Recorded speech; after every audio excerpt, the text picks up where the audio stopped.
the key off, turned to me and smiled and said, you take the wheel for a while.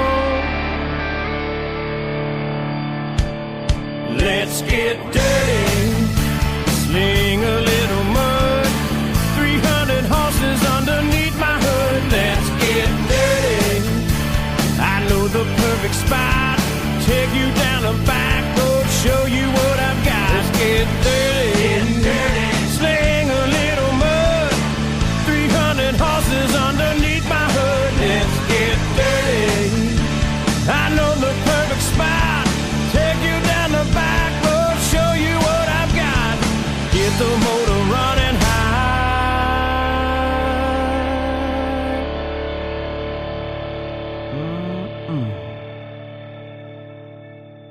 Oh, yeah, race fans, let's get down and dirty. That's from Heartland. Good song right there.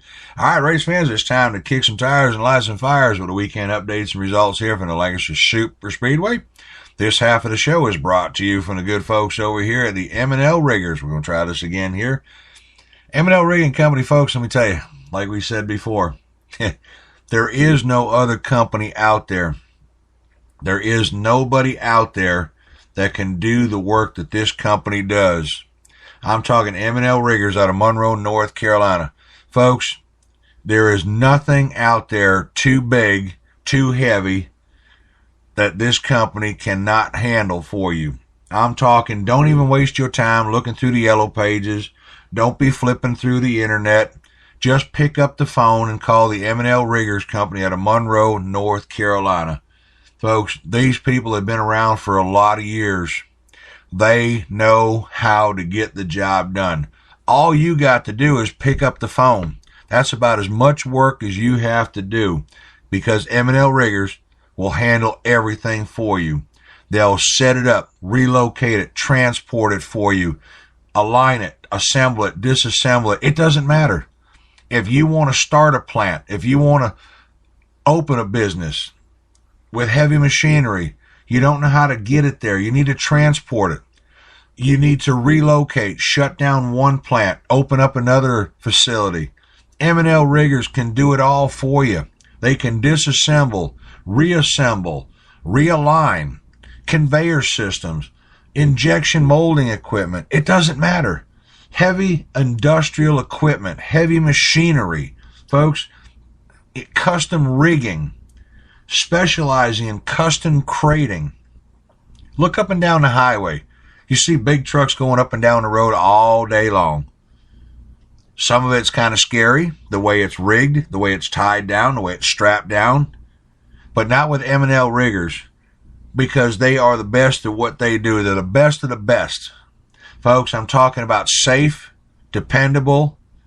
They strive on customer satisfaction. They strive to be the best of the best at what they do. Like I say, no job too big, nothing too heavy. Whatever it is, M&L Riggers can get it done for you. Turnkey operation, millwright services. They have custom fabricating and welding. They have all the tools, all the machinery, all the equipment, custom rigging. It doesn't matter. Like I say, the most work you got to do is just pick up the phone and let M&L Riggers do the rest for you. Give them a call. M&L Riggers Incorporated, Monroe, North Carolina, 704-283-2236. Again, 704-283-2236. And when you get them on the phone, tell them that you heard it right here at WMRG 95.3 with the G-Man. Remember, there is no better than M&L Riggers out of Monroe, North Carolina. Well, race fans, this weekend here at the Lancaster Super Speedway, another great night of racing. Let's get right into the weekend results right here. In the late model series, the 48 car again out of Lancaster, South Carolina.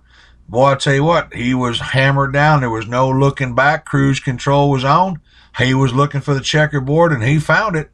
Driver of the 48 car, the K-Man's Auto Parts sponsored machine for Timbo Mangum, took down the victory here at the Super Speedway in the Seca late model series. Finishing in the second spot out of Heath Springs, South Carolina, driver of the F45 car was Benji Knight. In the third spot, it is the T-Town sponsored car from Lancaster, South Carolina. Number 78 car was Hank Taylor. Finishing in the fourth spot out of Chester, South Carolina, was Mike Huey.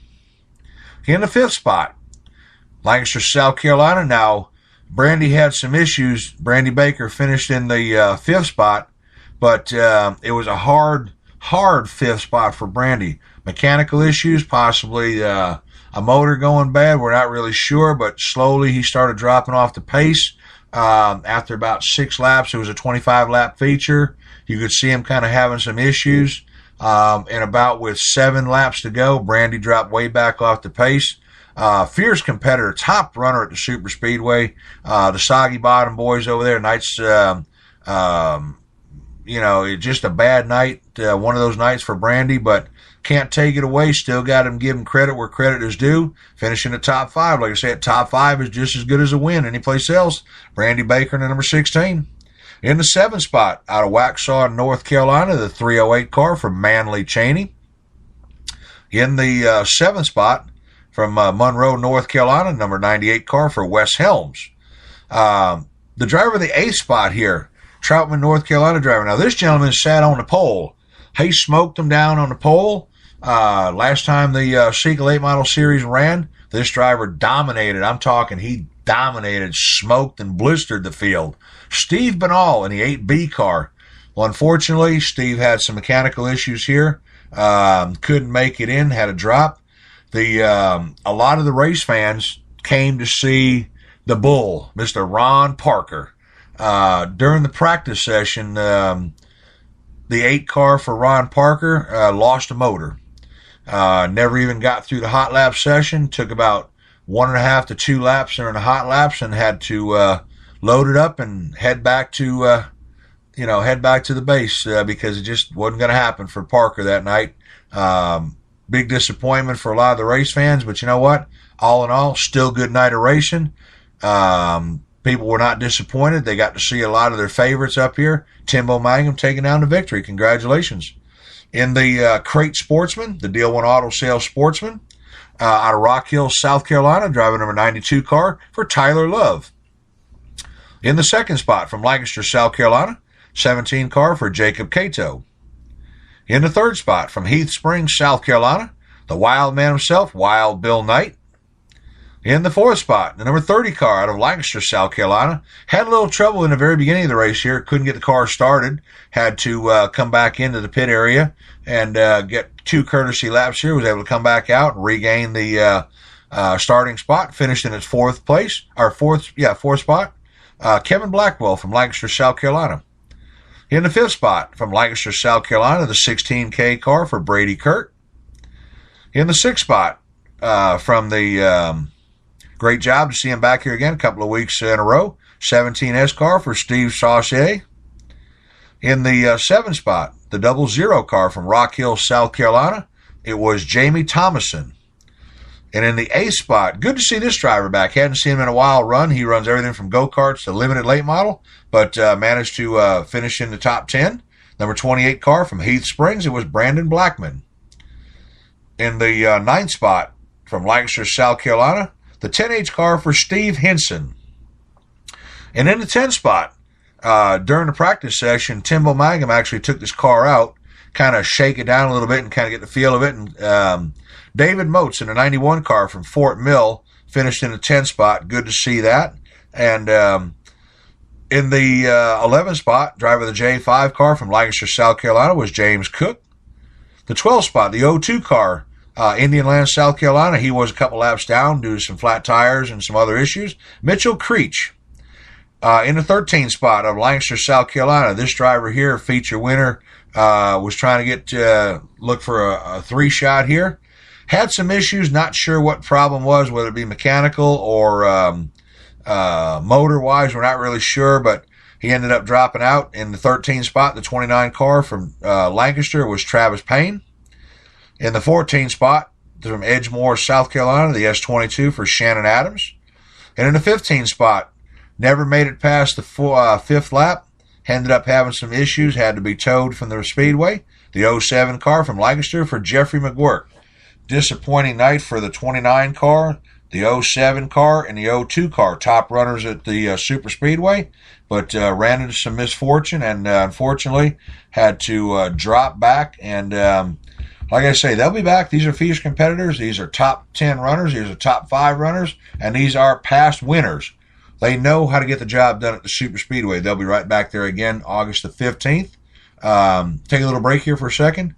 It is 8:36 p.m. here in the Carolinas. Don't forget, this Saturday night, August the 8th, we are shut down for the mid-season points challenge turnaround. And we'll be right back here on the 15th again at the Super Speedway. Closed on the 8th, so take your family, enjoy, get away for the day. Maybe hit the beach, enjoy some time with the kids. Do something that you don't get a chance to do on the weekends, and that's spend time with the family. Spend time with your loved ones. Enjoy the family atmosphere. Maybe you got plans. Maybe you made plans to go to another speedway. Friday night, the Carolinas Speedway is still open on August the 7th. But we're just going to shut down here for a mid-season points turnaround. And we'll come right back on August 15th here and do it all over again with about 13 more weeks of racing. So don't go anywhere. Stick around. We got lots of racing to go at the Super Speedway. 8:37 p.m., WMRG 95.3.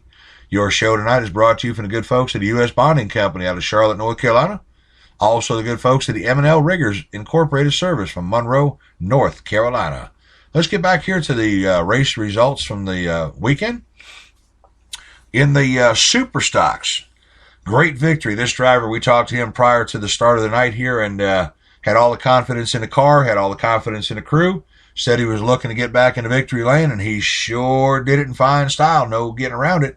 In the 77H car out of York, South Carolina, Brent Hodges took down a hard-fought victory at the Super Speedway. In the second spot, out of Chester, South Carolina, he's known as the Hammer. They call him the Hammer because he knows how to get it hammered down, gets around, sure does. In the 6th car, it was Ronnie Mosley. In the third spot, from Lancaster, South Carolina, this driver, if you remember, folks, had to start dead scratch no matter where he finished in the heat races, no matter what he did and how he did it. 3-time winner, back-to-back triple victory here for Brandy Baker. Put him in the back of the field. Managed to bring it up from dead last all the way to the third spot. Great run from Brandy Baker in the number 16 car. In the fourth spot, out of Waxhaw, North Carolina, driving number 4 car for Justin Norwood. In the 5th spot, from York, South Carolina, the 46 car for Andy Hodges. In the 6th spot, from Rock Hill, South Carolina, number 55 car. Now, he did have some issues in the beginning. Managed to get it right back out there again. Always a good competitor. Always right there hanging on the edge. Pushing it to the max. Joseph Engelbrecht in a 55 car. In the 7th spot, from Waxhaw, North Carolina, driving number 12 car was Jason Gullidge. In the 8th spot, from Monroe, North Carolina, now he switched up a little bit from the vintage cars and ran the 25M car, which normally Sean Mangum drives. It was Steve Davis in the 25M taking the 8th spot. And in the 9th spot, from Rock Hill, South Carolina, started off good, ran into some issues during the feature time, had to take what he could get, and it's good to see him back after about a 6-week absence from the Speedway. To 73 for Stevie Tutterow. All right, moving down here to the Cawthon Motor Renegades. Great race again. The wheelman himself, it's unbelievable. The 16B car, double-digit victories now from Lancaster, South Carolina. Andrew Baker, I mean, he just dominated, smoked the field from start to finish. There was no turning around. Take the mirrors out, take the cruise control out, take the GPS out, because he knows how to get to the victory lane. He did it in fine style. Andrew Baker. And in the second spot, from Lancaster, South Carolina, driving an 11J car, second week in a row, top 5 finish. Good to see him out there again. Peebo Johnson. In the third spot, from Lancaster, South Carolina, driving the 01 car was Kevin Blackwell. In the fourth spot, from Fort Mill, South Carolina, number 75 car, the gentleman himself, James Marion. In the fifth spot, from Clover, South Carolina, the 59